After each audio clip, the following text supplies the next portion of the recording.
Bonjour.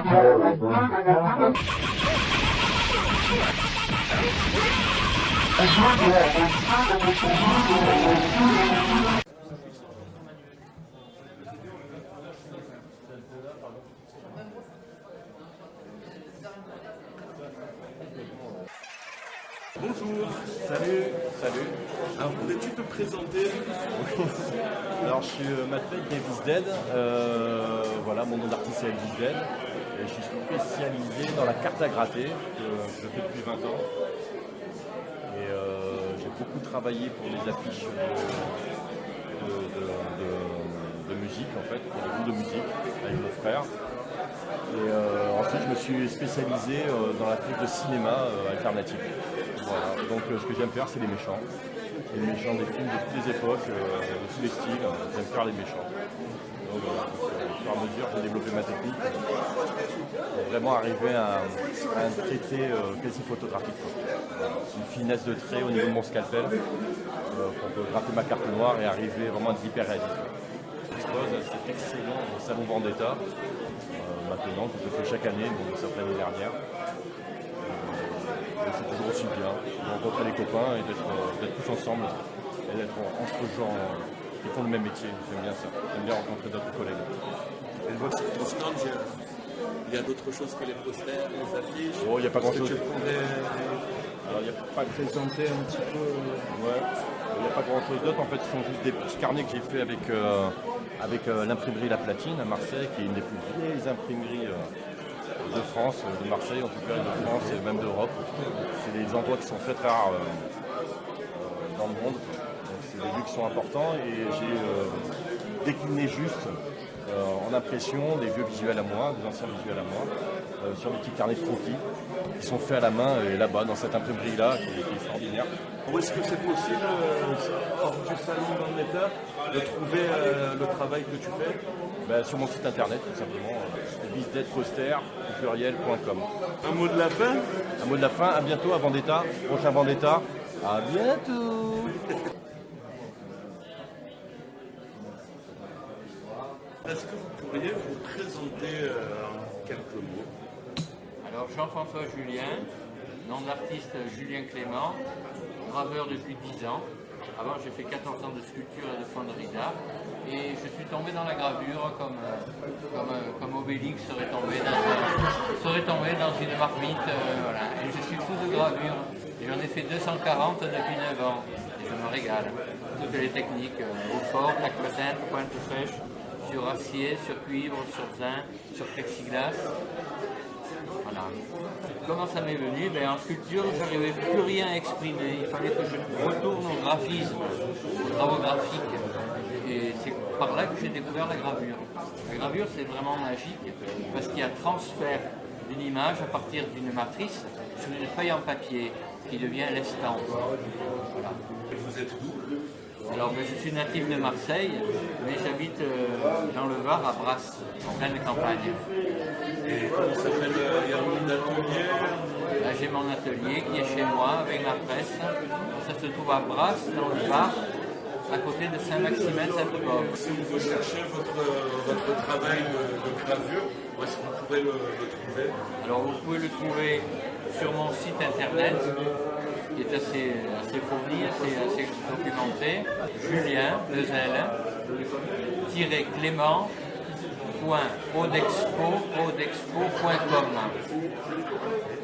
Sinon, vous me trouvez sur Facebook, sur ma page Jean-François Julien, et vous pouvez regarder tout ce que je fabrique. Et par rapport à l'exposition Navac, quel est votre ressenti? Ça sort des tripes, hein, c'est expressionniste, et c'est assez... ça accroche bien, c'est un peu gore quand même, un peu gore, un peu sanguinolent. Mais j'aime bien, moi, je me rapproche de temps en temps de ce style, hein, ça m'arrive. Qu'est-ce que vous aimez faire montrer dans vos gravures? Alors je suis onirique, il faudrait en filmer en quelques-unes, je suis onirique, je suis fantastique, il y a beaucoup d'humour, je ne me prends pas trop au sérieux, c'est de la narration graphique, voilà, je cherche le mot, narration graphique au 3e voire 4e degré. Parce que le Un graveur, il doit rester modeste. Un graveur, il n'a pas la grosse tête. Le mot de la fin. Je souhaite une belle exposition à tous ces brillants artistes ici présents. Et une belle carrière artistique pour chacun d'entre eux. Et voilà, que tout se présente bien pour eux, qui vendent beaucoup de leur création. Voilà.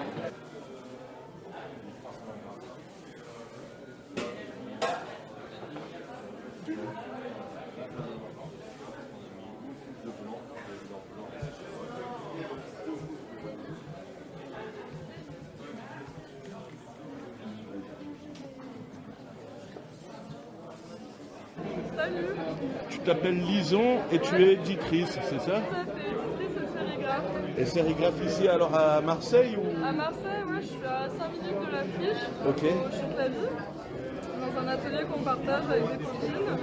Et voilà, moi j'ai une activité de sérigraphe et d'éditrice.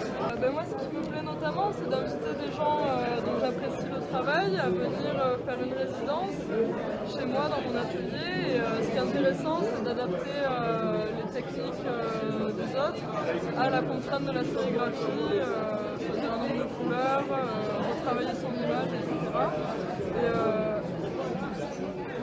Et t'as la première sortie du coup de la maison d'édition.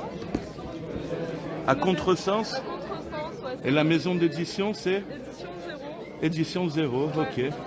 Voilà, et non, c'est un projet qui est assez récent en fait. Ça fait qu'un an que je fais ça, donc complètement autodidacte. Ce qui m'intéresse le plus, c'est vraiment l'aspect technique de l'impression. En fait, ma thèse de sérigraphie, c'est ma thèse que j'ai fabriquée entièrement à la main. Grâce à Internet, au forum obscur, des choses. Même ta machine à sérigraphier, d'accord. Ma thèse fabriquée à la main, ça m'a pris un an. Vous êtes connus comment avec Hugo et... On s'est connus comment? On partage un atelier ensemble, du coup elle est plasticienne, elle travaille dans le même endroit que moi.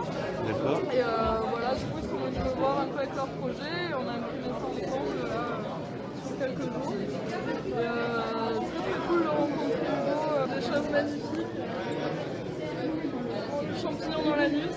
Ah mais c'est de saison tout ça. À chacun ses coins à champignons quelque C'est ça, part. voilà. Eh ben merci beaucoup.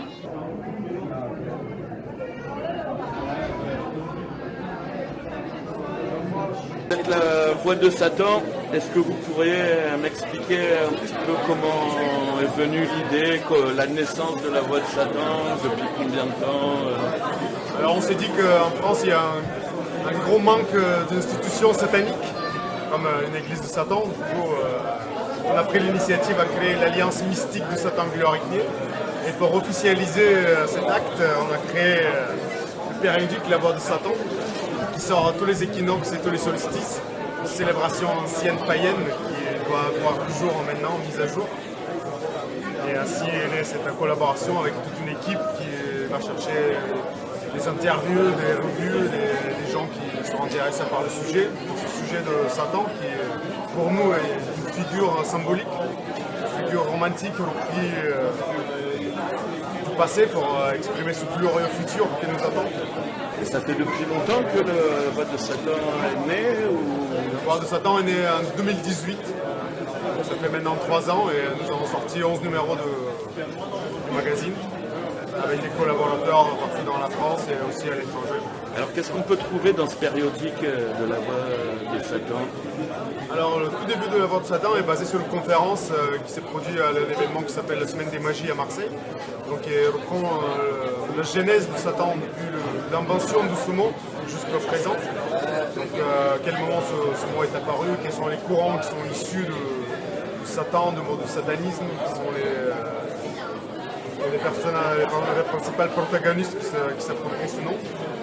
Puis on a développé avec l'utilisation du concept diable dans la musique, avec un grand article, la suite Diabolus Musica. Nous contactons aussi des artistes qui travaillent dans ce domaine, qui s'intéressent à la figure de Satan en tant que symbole. On va les contacter pour faire des interviews, pour publier leurs publications, puisque la revue est très basée aussi sur l'art graphique. On a beaucoup d'illustrations.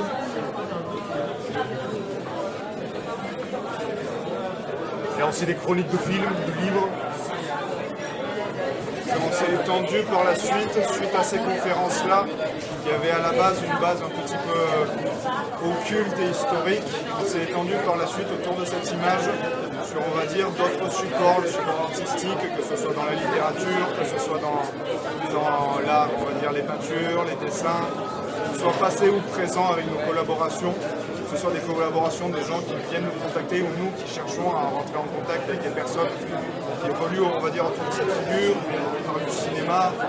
C'est beaucoup, on va dire, tout en restant centré sur l'image de Satan, à la fois dans l'histoire et dans le monde moderne et dans ce qu'elle représente, jusqu'à s'étendre en fait sur les diverses strates qu'elle peut toucher. Et où est-ce qu'on peut se procurer la voix de Satan?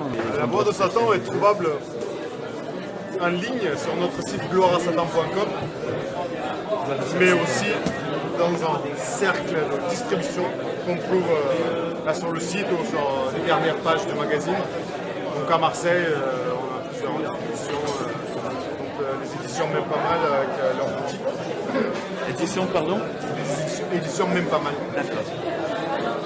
Donc on la trouve aussi à Bruxelles, à Nantes, à Paris, à Bordeaux. On développe le réseau au fur et à mesure de nos collaborations, que ce soit juste des réseaux de distribution ou d'autres associations, que ce soit la Belle de musique ou autre, suite à diverses collaborations, que ce soit par des projets musicaux dont les membres font partie, ou tout simplement directement liés à la revue, pour se distribuer et en même temps profiter des partenariats, tant que ça a toujours ce rapport qu'on garde à l'idée de la figure de Satan. L'idée aussi de faire créer un réseau parmi les gens qui s'intéressent à l'ésotérisme. Et qu'est-ce que vous pensez de cette exposition? C'est juste magnifique. C'est une des meilleures choses qu'il y a eu à Marseille. Ça fait plusieurs fois qu'on en fait partie, qu'on participe à Vendetta. On croise à la fois les mêmes personnes avec lesquelles on peut échanger, d'autres personnes qu'on découvre. C'est vrai que niveau artistique et surtout un peu dans ce underground, un peu Marseille punk et occulte, c'est des bonnes rencontres et des découvertes assez intéressantes. Merci beaucoup. Un mot de la fin peut-être? Gloire à Satan! Gloire à Satan!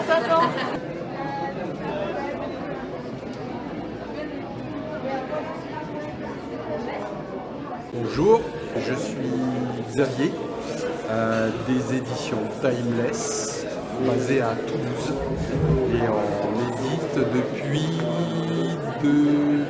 2008 en format livre classique, et sinon j'étais dans le zine depuis 1997. Grosse production, j'imagine.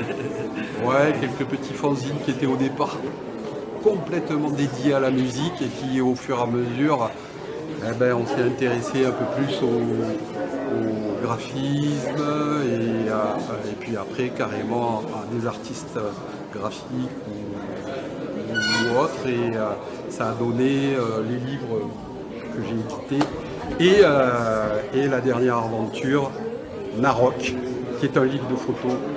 Le deuxième livre de photos, puisque le premier livre de photos que j'ai fait, c'était Peter Christopherson, sur la photographie de Peter Christopherson, que j'avais rencontré à un concert de TG il y a très longtemps, et qui était OK pour faire ce livre. Et voilà, c'était mon premier livre de photos.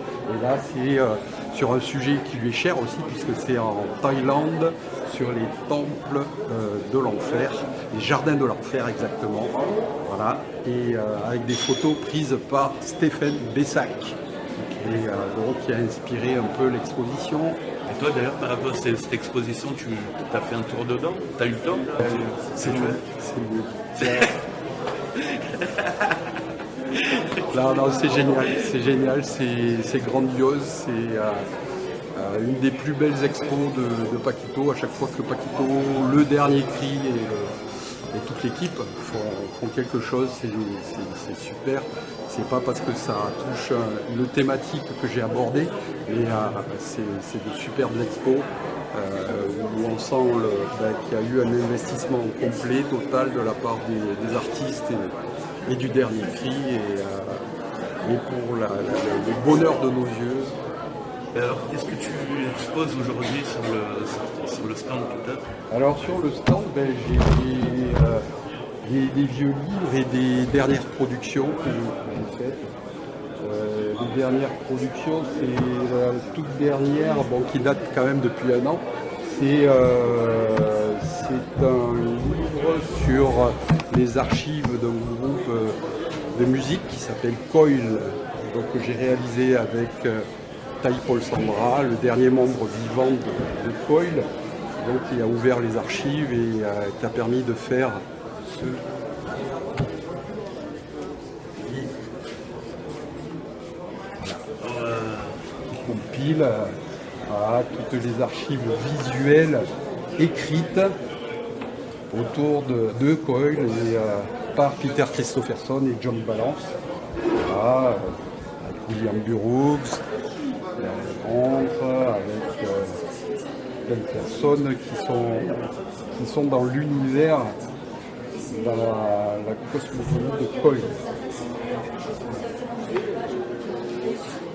Et puis aussi j'ai fait des choses avec Paquito, voilà, un livre sur Paquito Bolino qui s'appelle Sadobaca, très beau livre sur un très beau papier, voilà, qui reprend les dessins qui sont de fausses affiches de films d'horreur japonaises. Tu es basé sur Toulouse, si on veut chercher, c'est plus sur internet, mais sinon, ouais, j'ai pas de lieu physique où visiter ou venir voir les livres. Ok. Et ton site internet, je suppose Ouais, ça s'appelle timeless-shop.com. Le dernier cri, vous connaissez depuis super longtemps. Alors, ouais, moi j'avais découvert déjà, enfin je connaissais Paquito de par ce qu'il faisait, parce qu'à Toulouse il y avait un magasin un peu mythique qui est une sorte de un regard moderne avant un regard moderne. C'était dans les années 80, un magasin qui était tenu par Vincent Berlandier, qui s'appelait l'Atomium, donc qui présentait justement tous les jeunes graphistes de l'époque. Et à un moment donné, il a fait venir Paquito pour montrer ce qu'il faisait. Et c'est là où j'ai découvert déjà ses productions. Et ensuite, après, avec le dernier cri, voilà, j'étais un acheteur assidu et compulsif de ses productions. Et après, je l'ai rencontré, donc voilà, avec un copain de Tarbes qui avait organisé la première expo du dernier cri d'ailleurs, Raymond, qui se reconnaîtra, et qui n'est pas là aujourd'hui malheureusement. Et du coup, voilà, j'ai rencontré Paquito quand il faisait ses expos sur Marseille, à la première version de la friche, donc avant qu'il y ait les travaux. Et on a fait connaissance, on a lié, on a fait des échanges, des choses comme ça. Et c'est comme ça qu'on a commencé à collaborer un peu sur différentes choses. Un mot de la fin peut-être longue vie au dernier cri, et puis venez tous nombreux voir cette superbe exposition et découvrir les jardins de l'enfer et ce qu'est le Narok.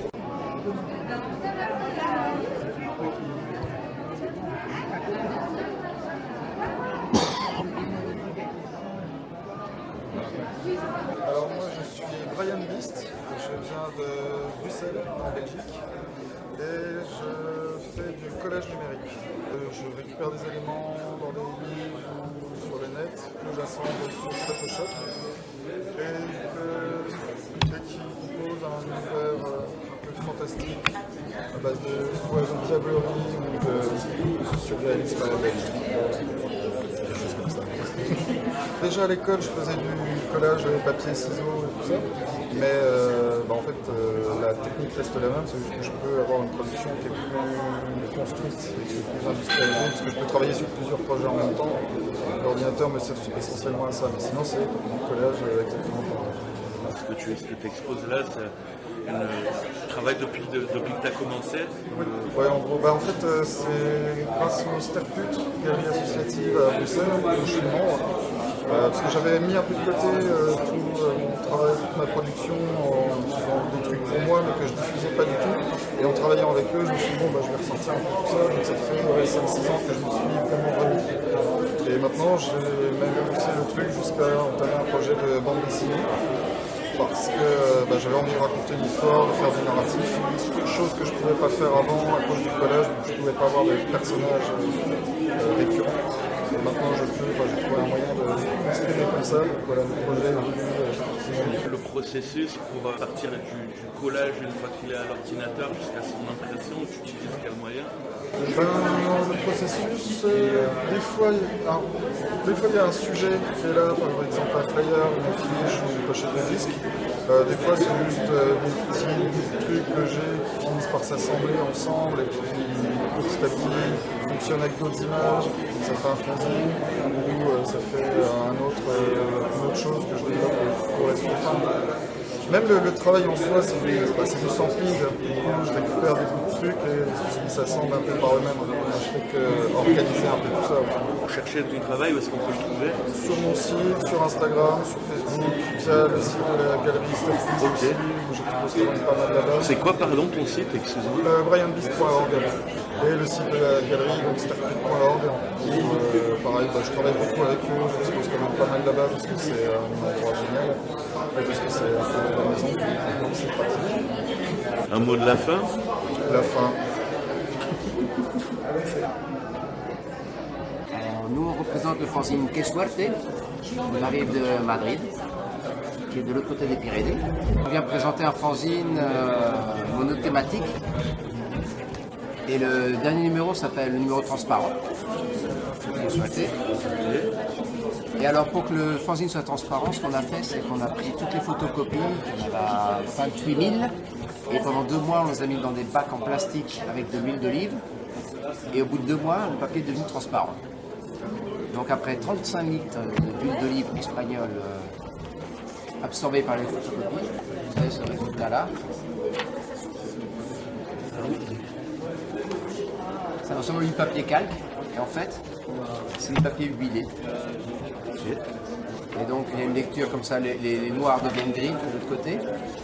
Ça peut se lire comme un manga dans l'autre sens. Et toutes les histoires, généralement, les gens ont prévu qu'elles soient lisibles dans les deux sens. Ils m'ont envoyé leur séparation de 2 angles séparés. J'ai photocopié ça des 2 côtés. Et j'ai eu de la chance, la machine a bien calé les images. Et voilà. Alors du coup, on met ça dans un sac en plastique parce que pour l'envoyer dans la poste, c'est un peu dangereux, on risque de sointer. Et si vous gardez le fanzine comme ça dans votre librairie, vous passez que l'huile qui est encore dedans, par sympathie, mouille les bouquins d'à côté. Et puis voilà, et sinon tout le reste, les couvertures sont faites en lino, il y a beaucoup de linogravure ici, et voilà. Même l'emballage, j'ai acheté des fruits, on a une jolie emballage en lino, moi c'est le fanzine. Le fanzine existe depuis longtemps? Depuis 92, donc ça fait, j'en sors un par an, on en fait à peu près une trentaine de numéros, presque 30 ans, 28 ans, 29 ans. Enfin, je vous laisse calculer, moi je suis marrant. Et vous avez connu le dernier cri aussi, l'année 90? Oui, c'est ça. Donc, avant d'immigrer de l'autre côté des Pyrénées, je connaissais les fanzines du début du dernier cri. On est un petit peu plus jeune que Paquito, mais pas beaucoup plus jeune.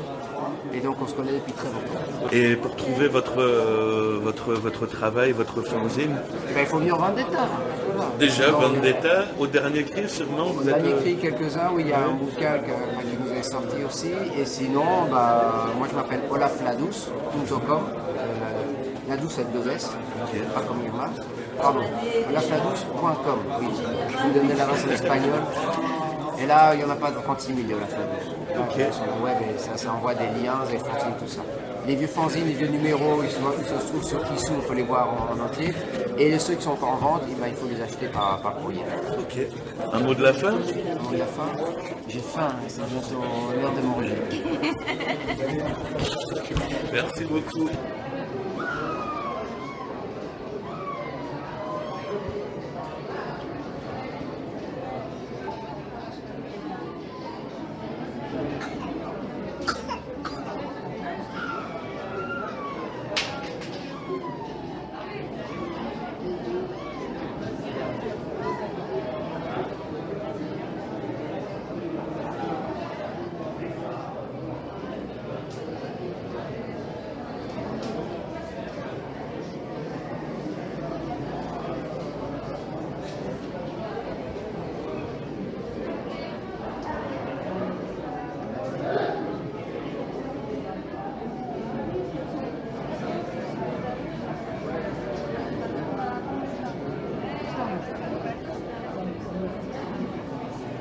y a toujours de place.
Hi, how's it going?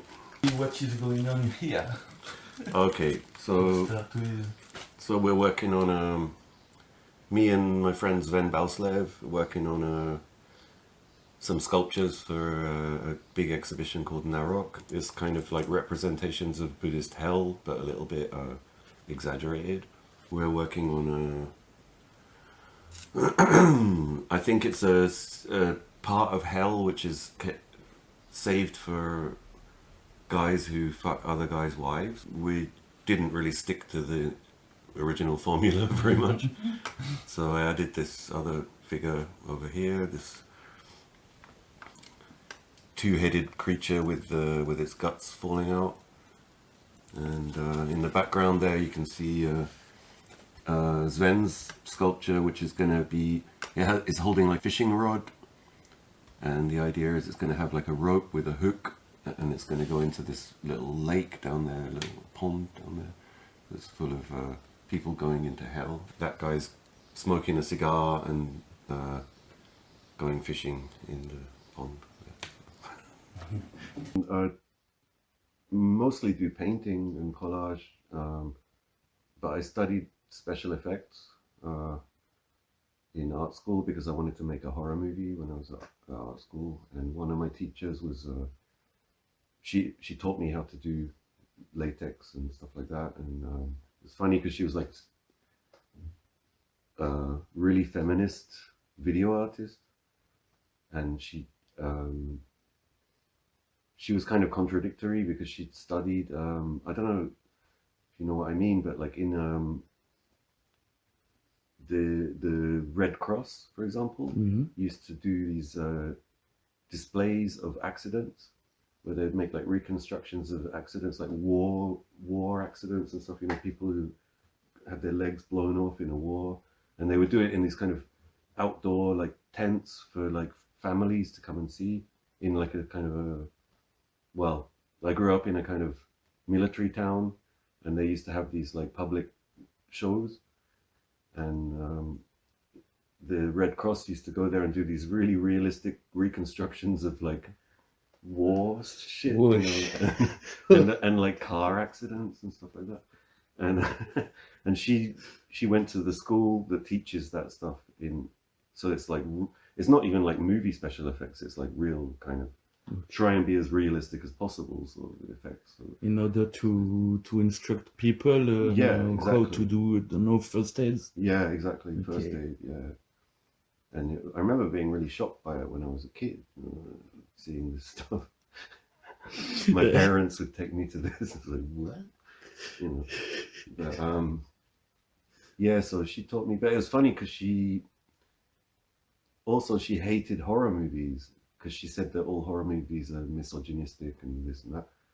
And the last meeting that I had with her, I said horror movies are not just misogynistic. There's more than that. Horror movies are amazing and blah, blah. And we had a meeting in a kind of small cinema, kind of screening room. And I brought, of course, because I was a horrible student, I deliberately brought the most misogynistic scenes from different movies, like Suspiria, like the scene in Dario Argento's Suspiria, where there's like one girl gets hung from the ceiling, and the pieces of glass break and fall in another girl's neck. Like 3 girls get killed in like 1 minute, kind of thing. And she refused to be my teacher after that. So, and it was to prove that horror movies were more than misogynistic. But of course, being kind of perverse, I deliberately chose the most misogynistic scenes from all these movies. And she walked out of the cinema. But she was cool. I liked her. And then after that, so after that, even though I was studying film and video and sound a bit, which is another thing I do, like kind of noise music, I don't know what you call it, but kind of cheap lo-fi music, concrete or something like that. Anyway, even though I was working, she was like the head of the video department, but I had to have a sculpture teacher instead, which was actually really good for me because I learned to make more 3D kind of things. This is a long, long time ago now. But no, I mean, mostly I do music and painting and collage and things like that. So I made some books for Lidonia Cree, made the last one, 2 years ago. And that's it. Yeah. And do you work often with Sven? Yeah, we made one book together. Yeah. Called Gormeat. And we did an exhibition in Copenhagen, where he's from, in a gallery in Copenhagen. This is about like 7 or 8 years ago.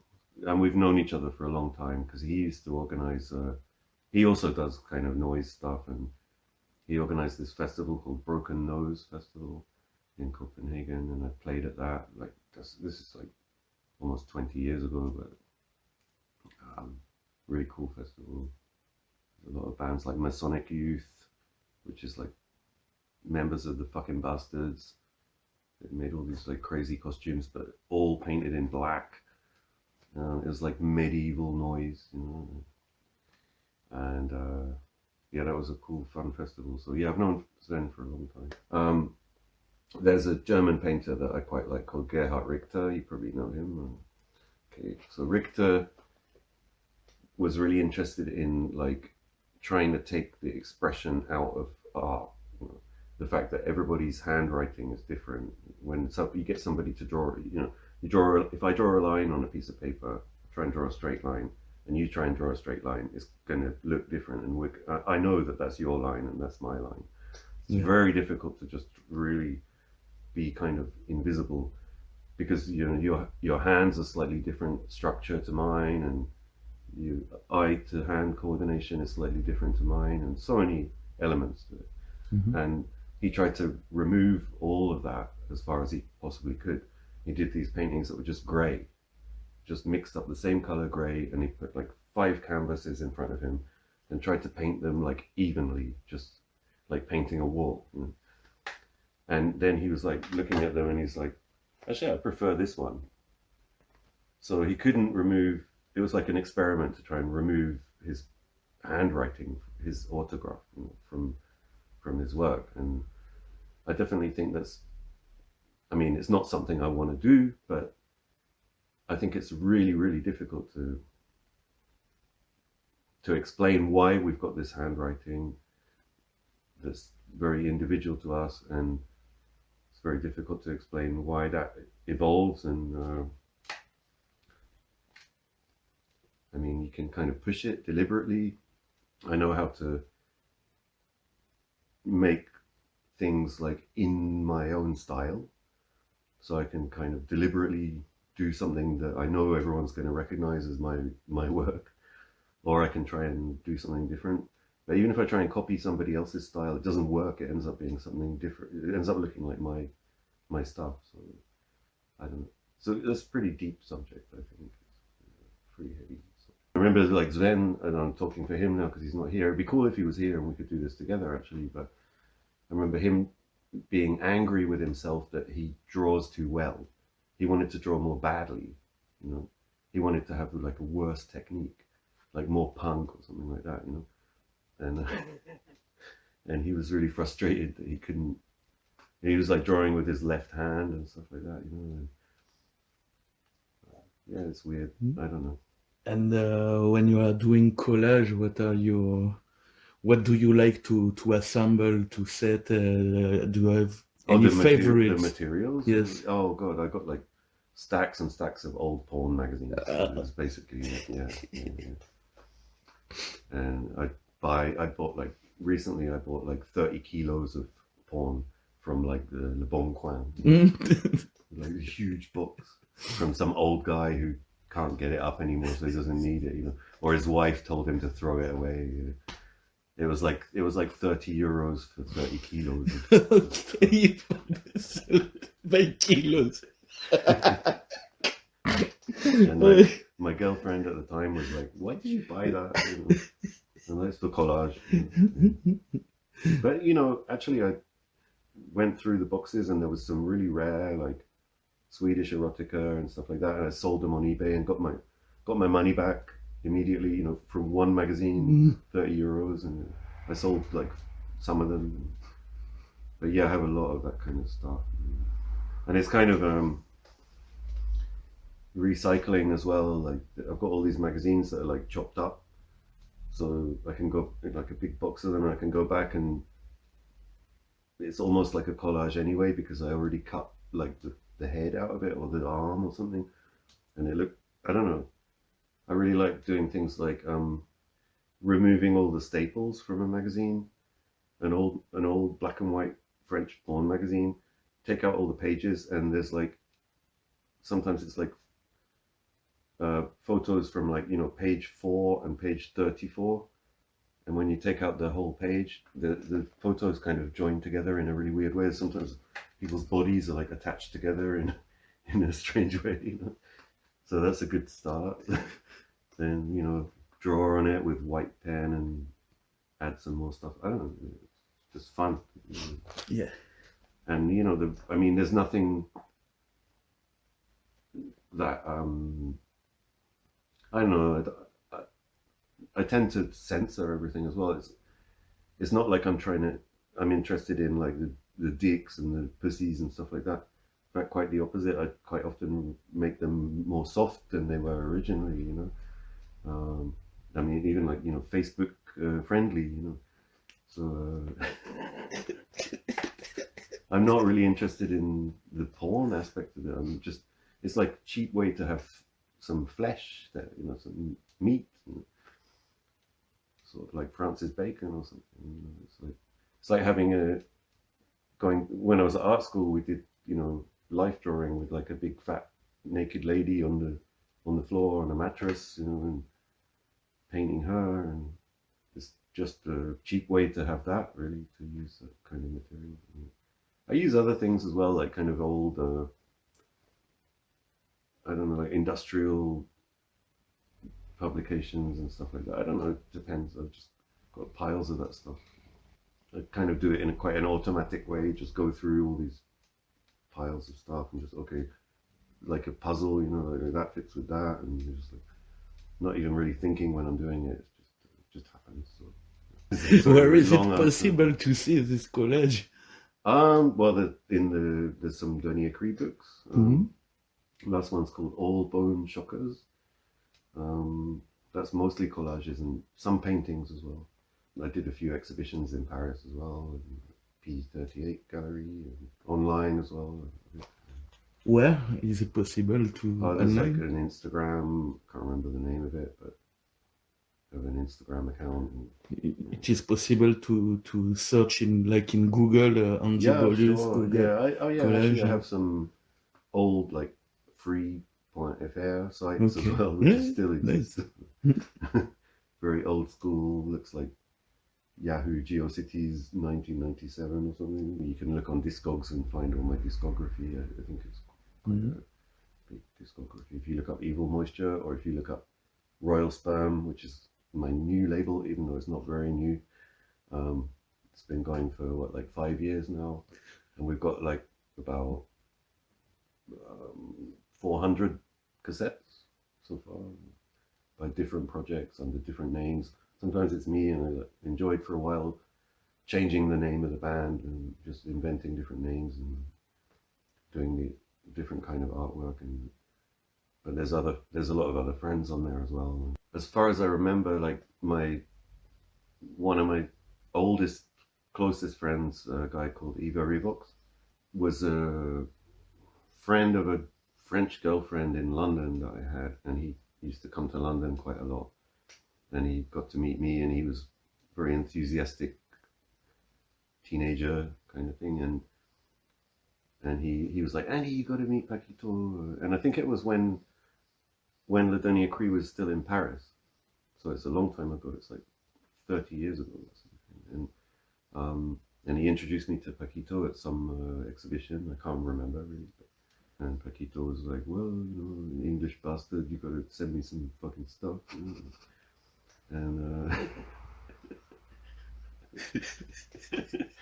that's it. And then he printed my first book, which is called Group Sex Explosion. Long gone, very rare now, I think, because there's only 100 copies of it. And I sent them, and I worked on the first Hôpital Brut film as well, which was a VHS. It wasn't a DVD. It was really old. And we filmed it in the Butte-Chaumont Park in Paris. Roro Vaumier was the cameraman. Romain Perrault was the cameraman, and Julian's girlfriend at the time, Misa Ishibashi, made these amazing costumes, monster costumes, and we filmed it with all these tourists around in the kind of waterfall part of the park, and I brought all these toys with me, this kind of modified, you see that doll there, it was stuff like that. See that doll in that box, that thing, it's got a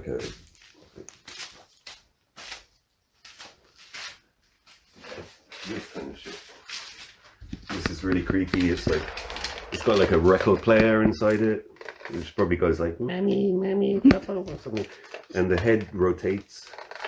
Actually, I used the head for that hell thing, but yeah, this kind of shit was and it moves around. So in Butte-Chaumont, there was all these kind of things crawling around in the fountain and stuff. And with all these tourists taking pictures. And yeah, so that was the first Dernier Cri movie, and I did some animation for it as well, and and then I can't remember the first time I came to Marseille though. But and how was your first contact with Marseille? I think I liked it. Maybe you would like to say an ending word, the word of the end. Oh my God, what a responsibility. I don't know. I learned an expression from a Japanese bozozuku, Japanese biker, and it's shi omotte ikiru, means to live to die.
Vous venez de quelle ville en Belgique? Bruxelles. Bruxelles. On n'est pas loin du centre du monde qui est Liège. D'accord. Et du coup, voilà, on s'occupe de conquérir la France, mais comme c'est un peu grand, on met un peu de temps. Donc on avance tranquillement. Enfin, c'est important, si on ne le fait pas, vraiment la France va mal tourner. C'est pour ça qu'on peut bien travailler au corps. Ok.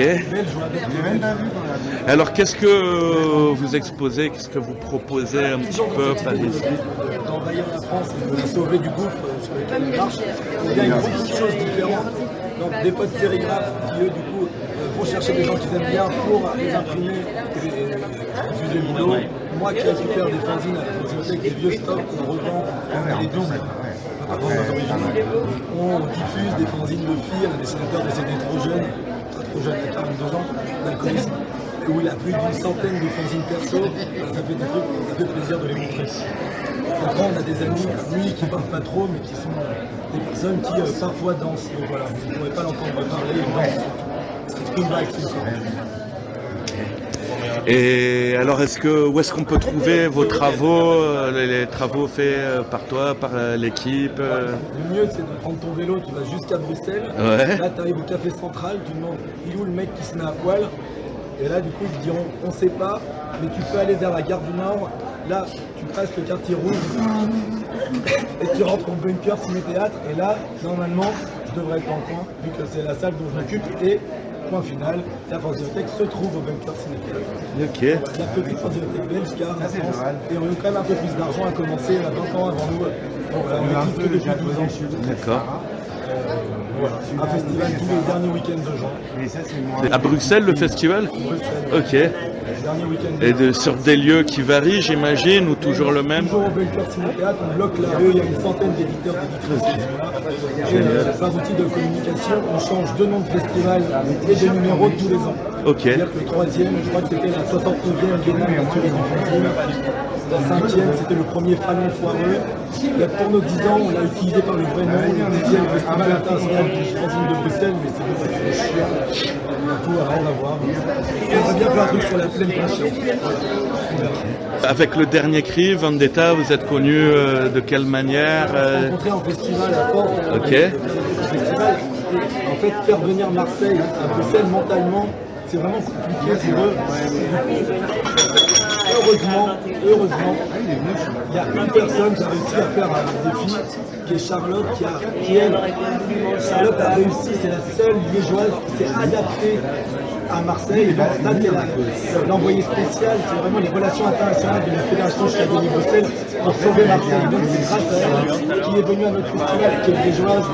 Elle nous emmène toujours dans son vent. Du coup, on infiltre le dernier prix tranquillement. Et normalement, d'ici quelques années, Paquito aura des cheveux grâce à ça. Et qu'est-ce que vous pensez du festival? Attends, non. Et ça va le festival?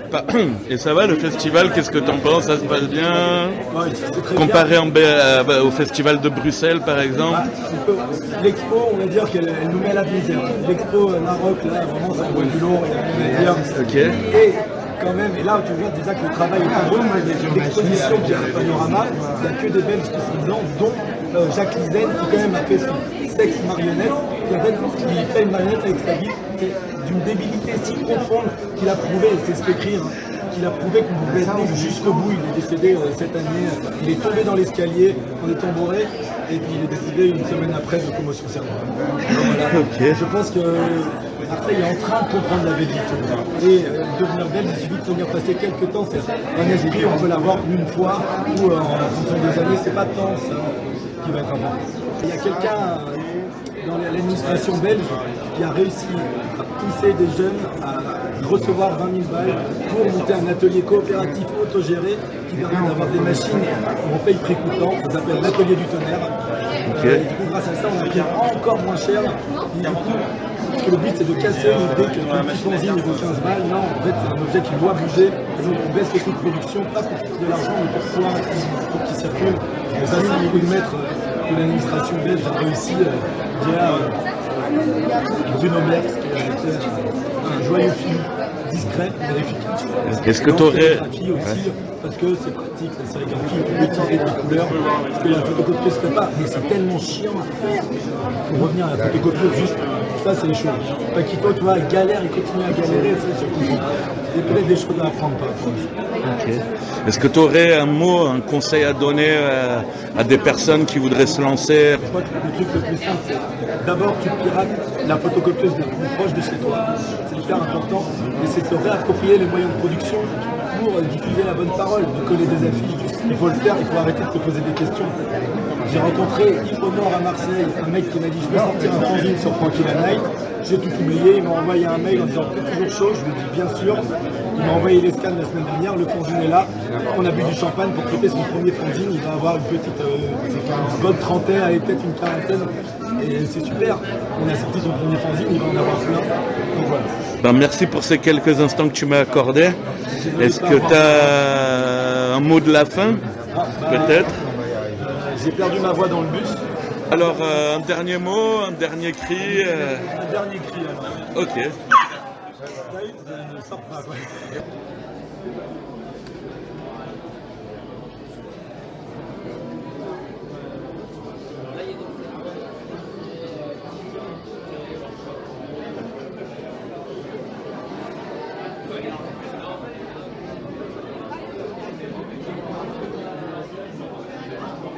Salut, moi c'est Lucien Breloc, donc je suis là avec les éditions Ni fait ni à faire. En l'occurrence, moi je suis là comme auteur aujourd'hui, je présente mon dernier recueil qui s'appelle Burin Hydrocarbures qui est juste là. Voilà. Et de base en fait on avait un collectif de fanzines avec Anaël qui est parti se cacher parce qu'il a peur des caméras, mais en fait on avait un collectif de fanzines, on est de Lille. Ok. Et donc on a fait plusieurs fanzines ensemble dans le cadre d'un collectif qui s'appelait Bisou Biz. Voilà, donc à l'époque en fait à chaque fois on donnait un thème. Au début on a un petit peu contacté les gens qu'on aimait bien et puis après c'était un peu sous forme d'appel à texte, d'appel à contribution. Ce qui était compliqué parce qu'on recevait beaucoup de choses et il fallait faire le tri, mais l'idée générale, l'idée un petit peu motrice, c'est qu'on tournait autour d'une thématique à chaque fois. Donc on avait commencé avec Cracher, et puis après on a eu Dinosaure qui est aujourd'hui écoulé, Ventre, puis on en a eu plusieurs autres, on a fini par Crevette et Parasite. Voilà. Pour le coup, on n'a pas une approche tant que ça artistique du point de vue de la reproduction, on était vraiment sur un axe un peu fanzine. On travaillait avec un imprimeur et puis l'idée c'était d'être vraiment le plus bas prix possible. Donc on vendait chaque tome à 5 €, ce qui était quand même relativement réglo. Et voilà, ça a duré un petit moment comme ça. Et puis après, Anaël a lancé vraiment la structure un petit peu plus édition. Donc là c'est les éditions Ni fait ni à faire. On est resté dans entre guillemets dans une ligne commerciale un petit peu désespérée, quoi. On s'est dit que ça marcherait pas et qu'il fallait pas le faire, donc le nom nous a fait rire, quoi. C'est Anaël, alias Van Honfleur de la Bodega qui drive tout ça. Et sa ligne éditoriale, c'est qu'il publie les gens qu'il aime bien. De base on était à Lille, mais aujourd'hui l'éditeur, La Tête Pensante, est aujourd'hui situé à Rennes. On est délocalisé. Voilà. Après, en règle générale, c'est quand même plutôt de la poésie. Mais ce qu'on essaye de défendre, c'est un petit peu une acception un peu moderne du terme de poésie. C'est que justement, en fait, Anaël Van Honfleur, lui, ce qu'il écrit, c'est assez imprégné d'une culture. C'est vachement inspiré des films nanars, de la série B, de la culture pop. Dans nos fanzines, on défendait un petit peu cette idée-là, justement,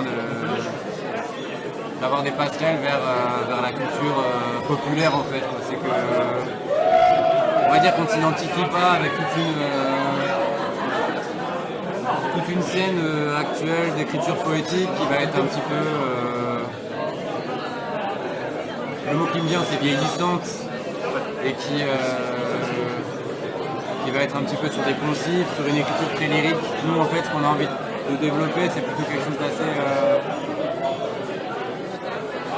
assez rentre dedans et en même temps on se refuse pas non plus de partir dans des écrits un peu littéraires, mais voilà, c'est un peu ça. Littérature populaire. Et au niveau de l'édition, comment vous y prenez? Alors au niveau de l'édition, jusqu'à maintenant, c'est justement en fait, avec l'aventure fanzine, on a connecté avec pas mal de gens qui nous ont plu et qu'on avait envie de recontacter pour faire des trucs derrière. Donc c'est un petit peu comme ça que ça s'est organisé jusqu'à maintenant. Après, encore une fois, je suis mal placé pour en parler, étant donné que moi je suis là en tant qu'auteur, mais je sais qu'effectivement, les éditions sont en recherche de nouveaux talents, de nouvelles plumes, de ce qu'on veut, quoi. Il y a un site sur internet où vous retrouvez vos travaux. Ouais. Alors pour les fanzines, c'est Bisoubiz, avec des Z, le business du bisou. Et pour les éditions, c'est les éditions Ni fait ni à faire. Voilà. Et moi, c'est Lucien Breloch. Un mot de la fin? Un mot de la fin, on adore les cactus.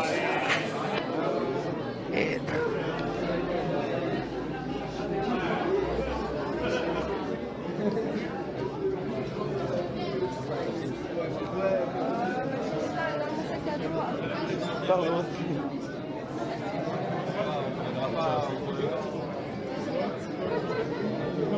Pardon.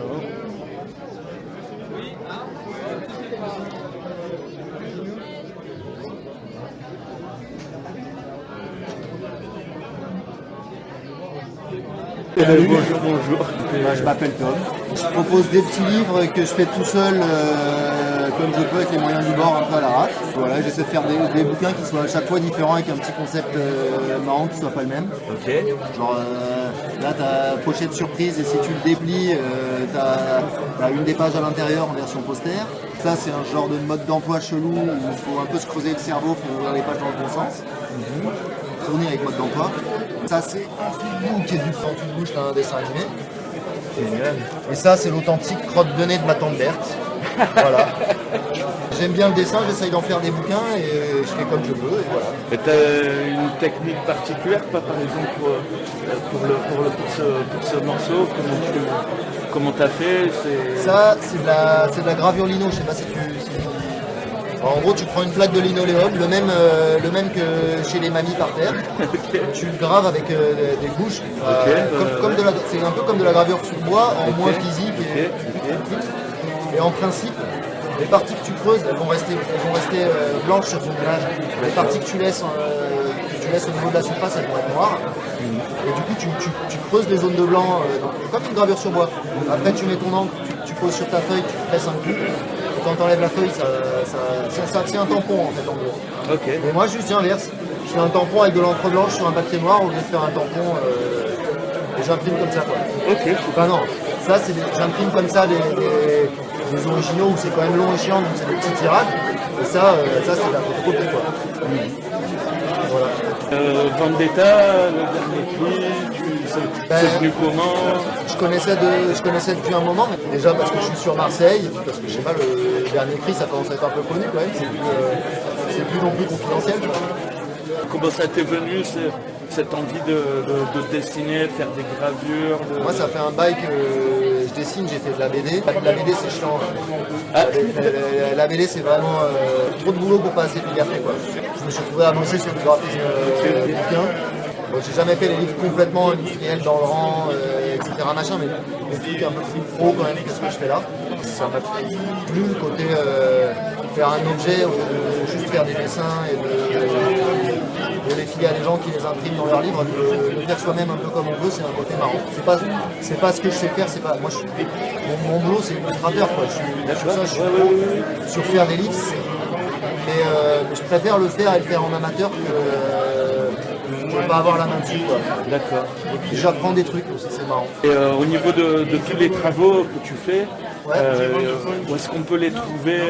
Sur des festivals, des salons, peut-être un truc prévu où on peut te voir? C'est un peu de l'impro, je ferai peut-être le off à Angoulême, mais je suis pas sûr. Et en juin je vais à Bruxelles parce que je vais gagner par un pote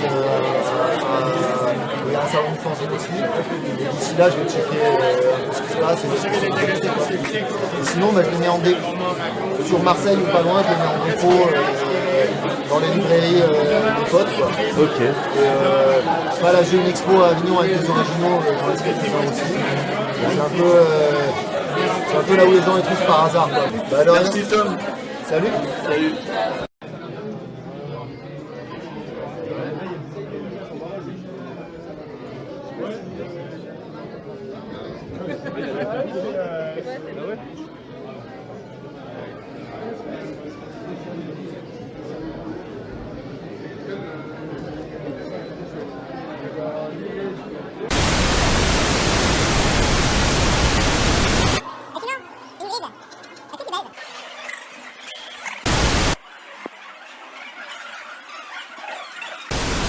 Bienvenue, nous sommes...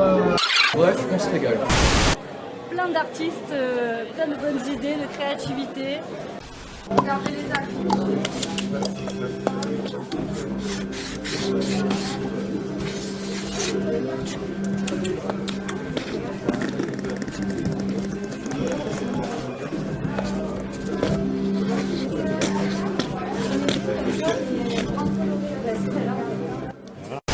Macro-explosion, décapitation, défragmentation, défractage de la CAF, délarvation, de la CAF, lessivation, 3 mois j'attends, la CAF, décapitation, incarcération de Macron, chlassation, grattation.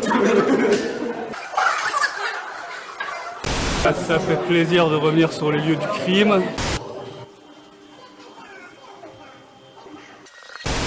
Pues ha sido alucinante, mucha información, había de todo, me gustaba todo, pero muy guay. Hay unos artistas, libros, fotos, ideografía, algo brutal, el ambiente, todo, me ha encantado. Volveré otra vez. Ah, muy bien, bueno, tremendo, muy bonito y muy enriquecedor. Ok. Temblaba el pulso cuando llegué. En serio. ¿Es en serio? Un mot. C'est 2 mots. Enfer. Un mot, ou 2, ou 3 ou 4. D'accord. On est très ému de participer à ce salon de la micro-édition et on vous souhaite un bon festival, un bon... Comme ça, c'est très intime. Ça fait... Oui, un côté comme ça. Qu'est-ce que c'est cet impératif en carton? D'où tu me parles, toi, hein? D'où tu me parles? Depuis... T'as interrompu, excuse-moi. T'allais dire depuis? Depuis le toit terrasse de la frifriche. It smells great in here.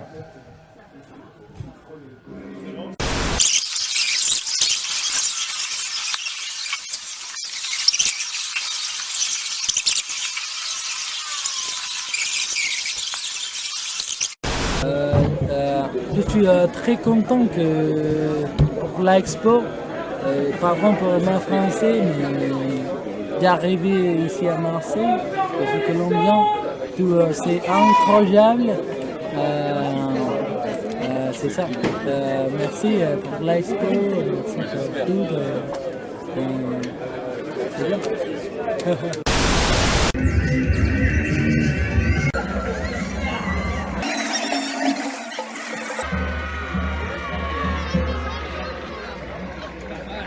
Le gargarisme, on appelle le gargarisme de la garrigue.